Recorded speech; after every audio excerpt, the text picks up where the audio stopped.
Hello and welcome, everyone.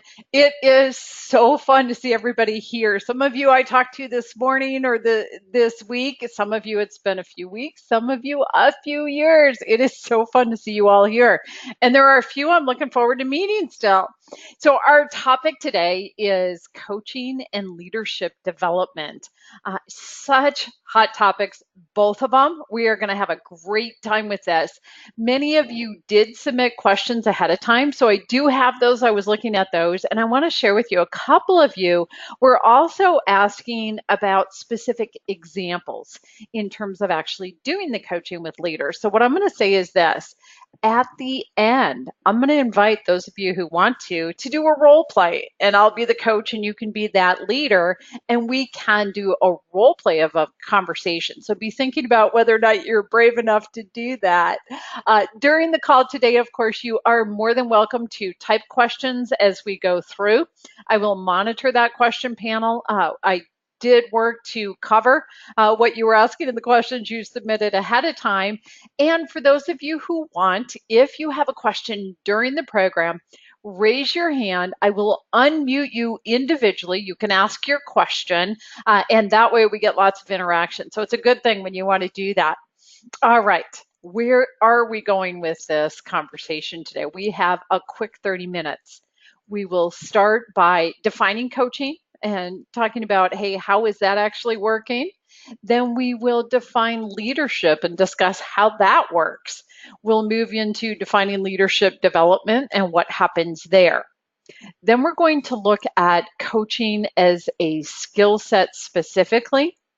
We'll talk about coaching as a professional service for leaders and discuss planning and implementation. Hey, what does this all mean for you? And then we're going to talk application of the insights, resources that are available to you, and then of course time for Q&A. And as I mentioned, because several of you asked for those specific examples, hopefully we'll get into doing some role play. All right, diving in. First off, the definition of coaching. And I'm guessing a number of you have seen this one before. It's been around. This comes straight from the International Coach Federation. I love the language that they use in this definition because it's so incredibly powerful and insightful. So, very specifically, whichever type of coaching it is a strategic partnership. Now, this is significant in terms of being different than being a leader because a coach is a partner. The coach empowers the client to clarify goals, create action plans, move past obstacles, and achieve what the client chooses. So there are a lot of elements of leadership in that. And it's also different because the leader is in the position of setting direction. So, an important nuance to this. Now, how does this actually work? When you talk about coaching for leaders, what is this? What does it really mean? So, very specifically, coaching is both a service that is provided to leaders and it is a skill set, and it is a skill set for leaders to develop. In more and more, we're seeing people write about coaching as a core competency for leaders. So, coaching is an opportunity to create awareness of individual behaviors, skills, and impact. So, for somebody in a leadership position, that awareness is the first step in terms of them doing something meaningful, creating change, enhancing, moving forward. Next, coaching creates the space for exploring opportunities, challenges, and resources. Perhaps you've seen the study, we share it. Harvard Business Review said 26% of the time, the reason a leader hires a coach is because they want a sounding board. And that really means it's about that exploration. They want to think out loud and have you challenge their thinking and have you expand their thinking. Next, coaching empowers developing strategies and defining actions. And that's a very core tool Please note, for coaches at a higher level, one of the things we talk about in the advanced training is that actions are more than the physical doing. There's a lot more involved. They also involve the learning, the reflection, the awareness, the being. So, significant insight for us. Next, what is a leader? So, let's explore that definition. A leader or leadership includes defining the vision, providing direction, inspiring followers, ensuring the availability of resources, motivating desired actions, coordinating efforts, and acting decisively. So all of this is leadership. Now, how does that happen? Well, let's talk about leadership in action. First, a thought for you. Leadership may be delegated to people. They're put in jobs or positions where leadership is an assigned role. True leadership is earned. Leaders define the vision and they also define the objectives. Leaders inspire others to follow. This where it takes earning the leadership. So yes, when we have a leader that's been assigned or delegated to that leadership role, we follow them because that's part of the job. And that fully engaged and productive following is because they inspire us. So leaders frame the process and leaders are responsible for the outcomes. So what is leadership development then? Leadership development is teaching or enhancing leadership skills, including communication, motivation, trustworthiness, creativity, being proactive, providing feedback, and accountability. Now, of course, many of you have done coach training. And as you see that list, you're going, yeah, that's something we do in coach training as well. We learn communication. We learn about motivation. We learn about developing that trust. Of course, it's a very creative process. It's a very proactive approach. We're accountability partners. This all fits. There's so many parallels. Leadership development in action. Here's what I love. It's a planned effort, especially when you're talking about in the workplace, corporate America, etc. It also happens naturally. Think about kids on the playground. We do have a level of natural leadership development going on throughout our lives. Now, leadership development includes defining objectives, assessing the skill gaps, and planning the learning. So this component of it comes from the idea of training. We're going to specifically design a training program for leadership development.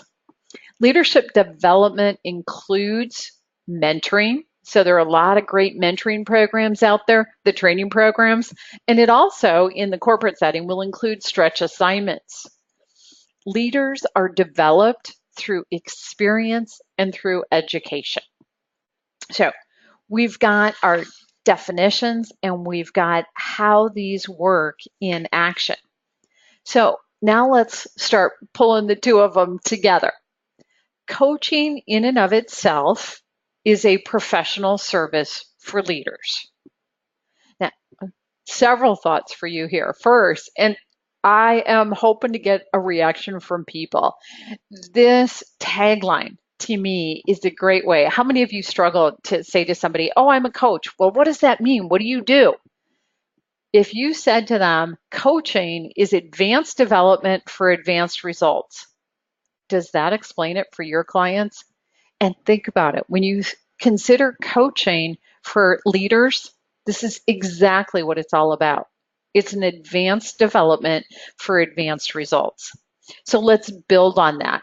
Many of you have done research yourselves. You've looked at the ROI of coaching, and the average return on investment for coaching is 600%. And there are many, many different studies on this.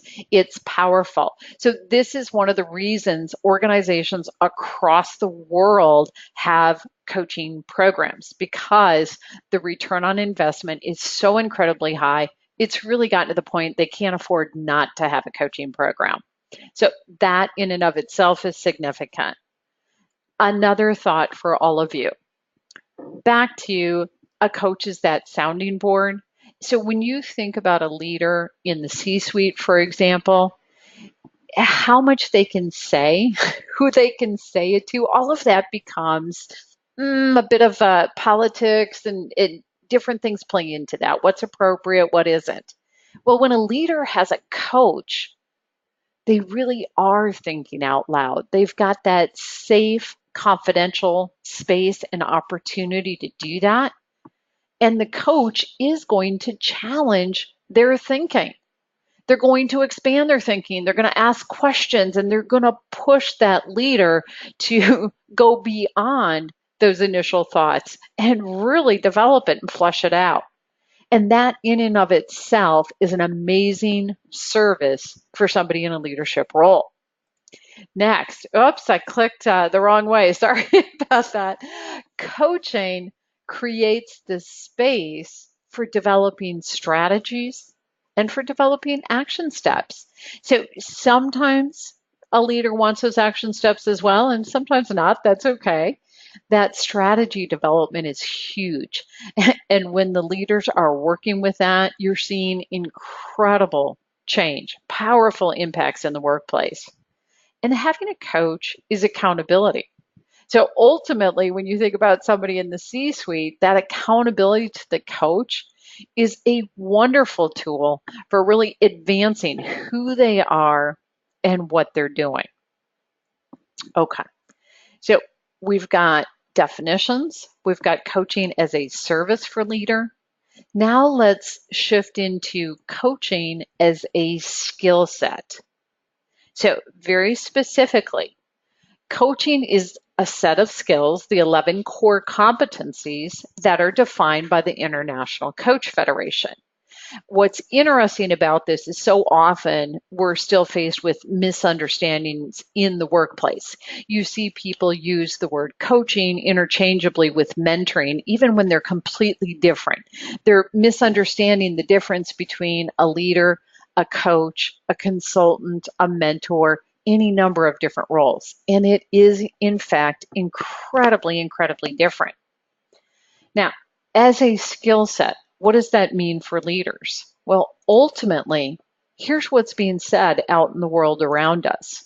Forbes magazine, and this is a quote from them, they said, as more and more companies realize the benefits of hiring a coach, they also realize the benefits of incorporating a coaching methodology into the management style of their leaders.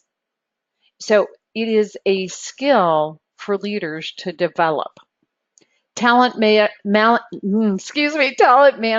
and HR. Whether you're a manager trying to develop your people or trying to develop yourself and build a career, you need to know that one of the key ways you can have a positive impact on the business is by operating more as a coach than a manager. There's a big difference there. Think about it this way, and we sometimes have joked about this. Years ago, when you had people in a leadership role, ultimately they were in a position of saying, hey, it's my way or the highway. This is what it's going to be. And then that dictatorial approach didn't work anymore. And so they softened it up. They said, okay, I'm going to tell you what I think it should be. And then you tell me you like my idea because I'm your leader. And that was a slight improvement. And now we're really recognizing the whole concept of the more we put the people in the job in charge of identifying what they're going to do and how they're going to do it, the more we're getting results. Bottom line is, if they're in that position, they're there because they have the ability to do it. And so empowering them to really make it work is significant. It's increasing engagement, it's increasing productivity. Ultimately, it's the direction we're moving in. So here's another one, Biz Library. While there are other important leadership skills and competencies, coaching is central to improving the performance of entire teams. Ultimately, this is a whole new way of being and interacting that is changing outcomes for organizations. Check this one out. Organizations with senior leaders who coach effectively and frequently improve their business results by 21% as compared to those who never coach. Now, you tell me what leader doesn't want a 21% improvement in their business results? That's fabulous. It is really the skill of the future, and it's here now. It is what's going to make it work. So now let's explore this in more detail. Ultimately, when you think about, okay, we want to develop our leaders, we want to have better leaders, great. And how are we going to approach that? So it's important to know the differences if you're going to implement coaching. First off, mentoring is passing on wisdom and experience. It's giving advice and it's helping people make connections. Having mentors in the workplace is fabulous. You have got a tremendous amount of expertise in the people that serve as mentors, and then passing on that expertise is incredible value in terms of retaining that knowledge, that wealth of insight. So we want to have that mentoring capacity. It's different. We also want managers. These are the people who are responsible for giving direction, for evaluating performance. That's part of how we function inside of our organizations. Consulting can be valuable. This is an expert who assesses the situation and they provide expert advice. Again, a valuable resource and very, very different. A leader is someone who is sharing a vision. They're pushing for and inspiring action, and they're making decisions. A coach is partnering to empower the client, whether that's an individual or a group, in exploring their own possibilities, creating their own plans to move past their own challenges, developing their own strategies, creating their own action plan, and managing their accountability. So now let's explore the whole concept of implementation. What does it mean to implement a coaching program? So the first thing I want to share with all of you is there are a number of resources available for that. We've actually done programs on implementing coaching programs, how to start one, how to create the buy-in. We've got all kinds of recordings on our YouTube channel. So in essence, if we summarize it, several of you had questions on this, so I want to make sure I'm covering that. First thing you want to do, of course, is research. Look at the different return on investment studies. And the reason that is so valuable is because that information presented to people in the leadership role is the first step in creating that buy-in. And if you're going to have a coaching program, you want that buy-in and you want it to start at the top. So getting the buy-in as far as what coaching is and how it works. Then, of course, your next challenge in keeping with creating that buy-in is the awareness of how coaching is different from all of these other roles. Back to the idea that you will have managers, people in that leadership role that say, oh yeah, I am a coach. I do coaching all the time. And they have no idea how coaching and coaching conversations are completely different from whatever it is they're doing. As a matter of fact, and many of you are aware of this, here's a great example. The International Coach Federation, when you pursue credentialing with them, you're required to have a certain amount of experience as a coach. Well, what's interesting is they will not accept experience that started before you started your coach training. Because what they found is we were calling it coaching without it really being coaching. So getting that understanding, that awareness at the beginning is essential. So once you create the buy-in at the top level, you have a clear understanding of what coaching actually is and how it works. Then you're ready to start planning your program. Hey, who's going to manage it? What department is this going to be housed in? Who are the people that are going to coach? And you're going to want both internal and external coaches. Best practices says internal coaches for entry level to mid-level management, external coaches for your highest levels of management. So you're figuring that out.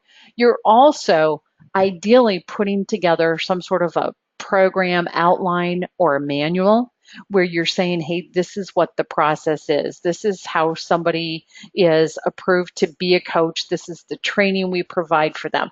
This is the process for getting a coach, and making sure there's something involved in that. Hey, this is a true benefit. You want the person who has a coach to be invested in that. And then ideally in that program, they have a chance to interview several different coaches and be involved in choosing who they want as their coach. So you're setting all of that up. In your program, you're going to want to look at defining the difference between a coach, a client, and a sponsor, what their roles are, discuss how information is going to be managed and exchanged amongst the different people involved in the program, know what your coaching agreement is going to be, what your process is going to be for scheduling, how many sessions, whether or not that coaching relationship continues after that set number of sessions. So there are all of these pieces. So I'm giving you a really fast overview in response to your questions, and we do have so many resources available to you between blogs and recordings on the YouTube channel. I'm happy to take additional questions as well. All right, so moving forward, in terms of the coaching, we talked about implementing that program. What are the insights for you? So first off, it is a service that develops our leaders, and it is a skill that is expected of our leaders.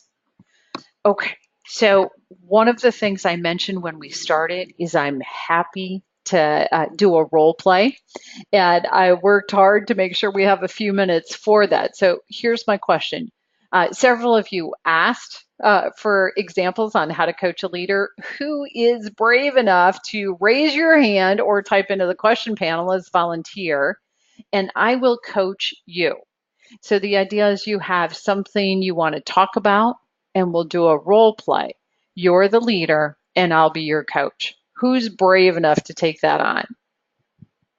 And I'm guessing a lot of you, you're thinking about that. Do I want to do this? What do I want to talk about?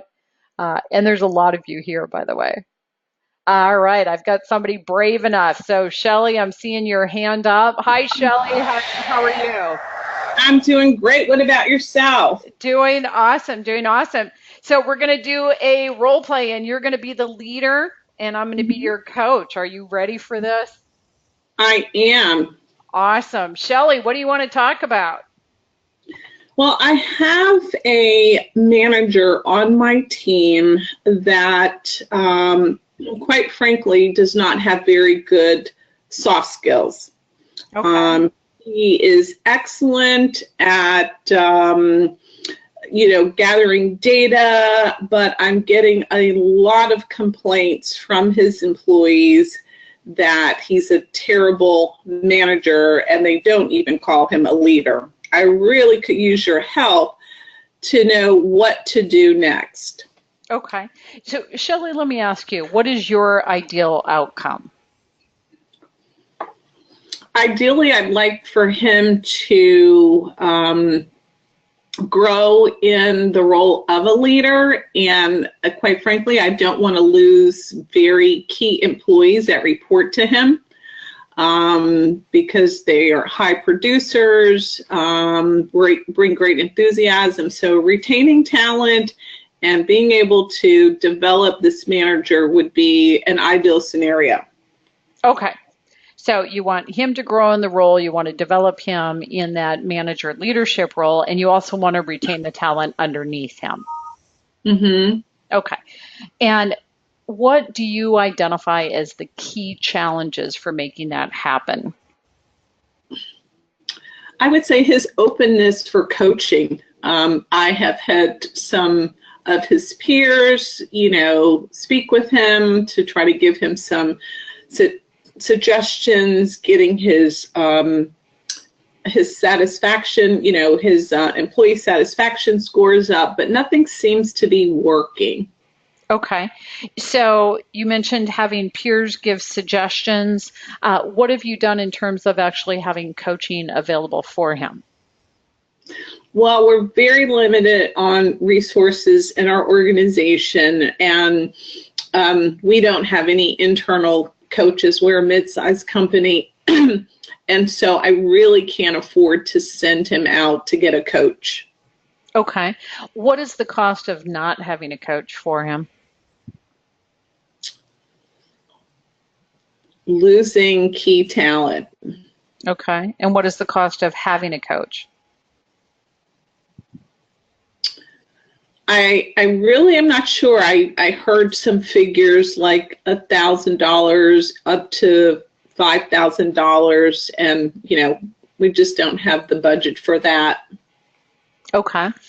So, Shelley, may I push you a bit? Sure. What I'm hearing you say is that the cost of not having a coach means you're going to lose some key talent. Right. And I'm hearing you say the cost of having a coach is somewhere between 1,000 and 5,000. That's what I understand. Which one is less expensive for you? The coach. Okay. So having sorted that one out for yourself, the next question is going to go back to his openness. What are Mm-hmm. your ideas for how to present this possibility to him? Well, he's interested, in being promoted. There's no way I can promote him with his employee satisfaction scores as is. So I could really tie this perhaps to, his promotability. Okay. And what is his awareness of the complaints and the satisfaction scores? He's aware. I think he's just in denial Of it. Okay. Okay. So, Shelley, imagine for a moment that you're going to have a conversation with him. Mm-hmm. And now let's do this. Let's role play. You be him and I'll be you. Are you Okay. ready? Okay. So imagine for a moment, and I'm just going to call you Shelley. You can call me Kathy. That's fine. And so I'll Okay. say to you, so Shelley, how are things going for you? They're great. Okay. Okay. Excellent. What is going well? Well, we're getting all of our reports in, and so far, we're meeting our numbers, and that's really where my focus is. So, I think we're going to end the year strong, meeting our goals. Excellent. Excellent. And what else is important to having a great team?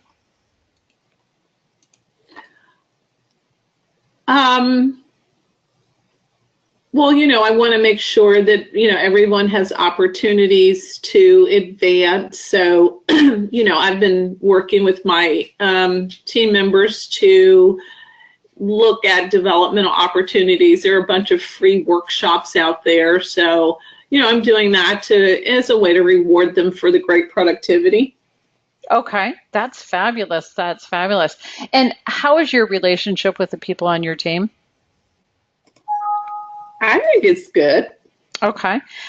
So, given that the complaints that I'm receiving and the feedback that I'm getting indicate that there are a lot of problems with those relationships, what Okay. what do you want the relationships to be? Well, they come here to do a job and they get paid for their job. I think some of them want me to be their friend, and, I don't think that's the place in the workspace, for being Mhm. friends. So, we're different, and I, I accept that. Okay. Yeah, So, given that those relationships directly impact engagement and productivity, what do you want the relationships to be? Well, I'm fine with how they are. Okay. And given the complaints and the lack of satisfaction there, how does that impact your opportunities? Well, I would hope that someone would look at my scorecard. The team overall is doing great. And I think it's ultimately, those relationships are one of the key factors in terms of your success.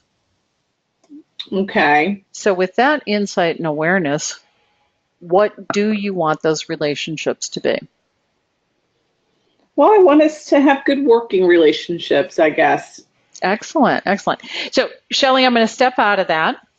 Let's debrief it. In going into the conversation with this person, I started out by asking, "Hey, how's it going?" And I let them tell me the reports are in, the meeting, you're meeting the numbers, the ending the year strong, you're meeting your goals. And then I asked you what else is important. Hmm. And you still weren't going there on the relationships, right? I'm Yep. guessing you don't anticipate this person will. So then I said, given that those complaints are there and those scores are there, and asked you, and you went to, well, I want them to have the opportunities to advance. And you were still dancing around it. And I kept going. I kept pushing you on that. What do you want those relationships to be? And you're fine with those. And then I again challenged you. I said, given that that's a key factor, it affects Mm, your opportunities. And ultimately, you got to the point where you said, okay, I want that good working relationship. yeah. I was being hard. Yes, no, that was perfect. That was perfect. That was a great example. And I'm guessing a lot of people, I know everyone else is muted.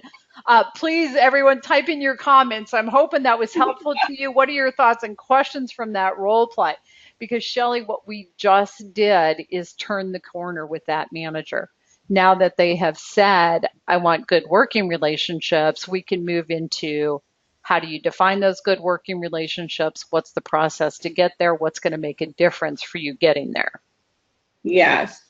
And so there's an element of, yeah, I'm this person's manager or supervisor here. And there's a lot of coaching in how we handled that conversation.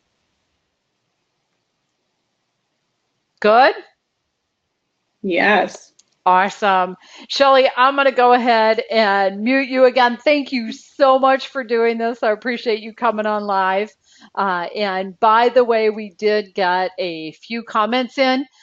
So we've got somebody saying it was a helpful demonstration, great example and illustration of what current leaders are facing.